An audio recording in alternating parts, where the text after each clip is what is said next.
Hi there. So today I thought we'd cover a question about everyone's favourite topic, trigonometry, specifically exact values, which I knew was always a really hard thing to learn. But I'm going to try and show you a few tricks that definitely help me earn a few points in exams. So our question is, find the exact value of tan 60 times sin 30 in its simplest form. Now, the first thing we need to know is that when it says exact value, it means keeping it in surd or fraction form rather than a really long decimal, because you'll have to end up rounding that and it isn't accurate, and some are recurring anyway, which go on forever. So the first trick I'm going to show you is quite a time-consuming one, but this one personally works best for me. And this involves drawing out a table of all of the values. You could short route it in exam and only write out some of them. So I'm going to put the values of 0 degrees, 30 degrees, 45 degrees, 60 degrees, and 90 degrees, all up here. And then sin, cos, and tan here. And the first thing we're going to do is write the numbers from 0 to 4 up along this area. So 0, 1, 2, 3, 4. And we're going to divide all of them by 4, so just put them over as a fraction. Now we're going to need to square root everything in here. So this one's 0 anyway, then root 1 is just 1 and root 4 is 2, so this just goes to a half. And this simplifies already to a half, so a square root of 1 again is 1, and then square root of 2 is root 2. So over here we're going to get 1 over root 2. I'll cross these out just so you know which one we're referring to now. Then root 3 over root of 4, which is 2, so root 3 over 2, if you can read that clearly, and this just goes to 1. Simple. Now cos, you don't actually need to work anything out here because it's these exact values but in the opposite order. So I'm going to put 1 at this end and 0 at this end, then twist them around like that. So it's over here it's going to be a half, over here 1 over root 2 again, and then over here root 3 over 2. Really simple. Now tan is a little more complicated, but what we're essentially doing is sin over cos equals tan to work out these values. So we're doing 0 divided by 1, which is 0, and start at the other end. 1 divided by 0 is infinity. You can't work that out because an infinite number of zeros go into 1. Here we're just going to replace the 1 and the root 3, so it's just going to end up being the same as before, root 3. In the middle here, 1 over root 2 divided by 1 over root 2 is just going to be 1. Then this one, they're both over 2, so you can kind of just forget they exist and do 1 over root 3, so it is just going to be 1 over root 3.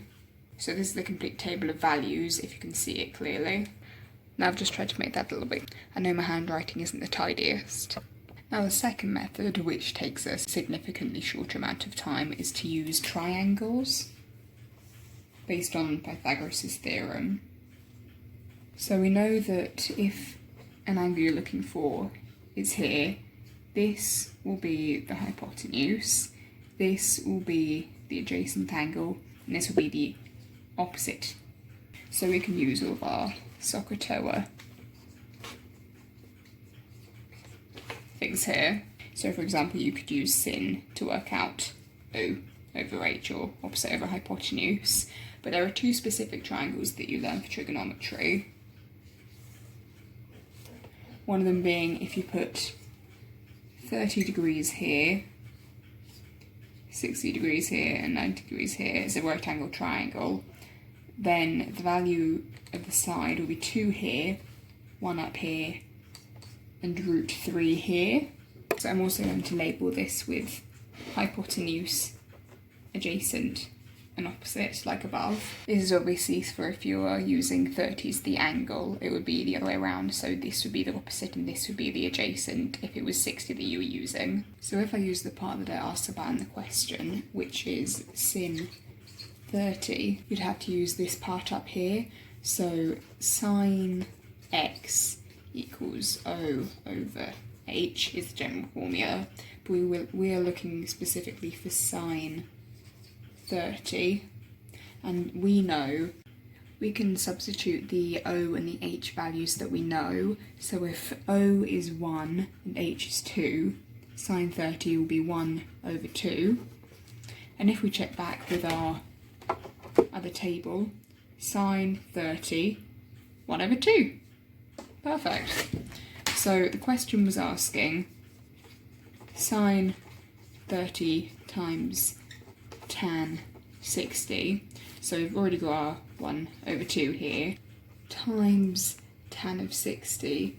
If we look back at our table from before, sorry I had to change it, I realised I did the multiplication wrong, it is just root 3. Think about it like dividing by a half is like timesing 2 over 1 if you swap it.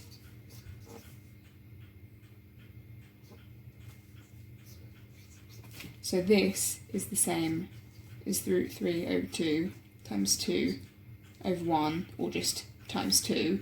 So root 3 divided by 2 times by 2 will just cancel out, so we'll just get root 3. Sorry for any confusion there. So if you go back to the question, tan 60 is just root 3. So think about 1 as being able to almost absorb any other number, if that makes sense.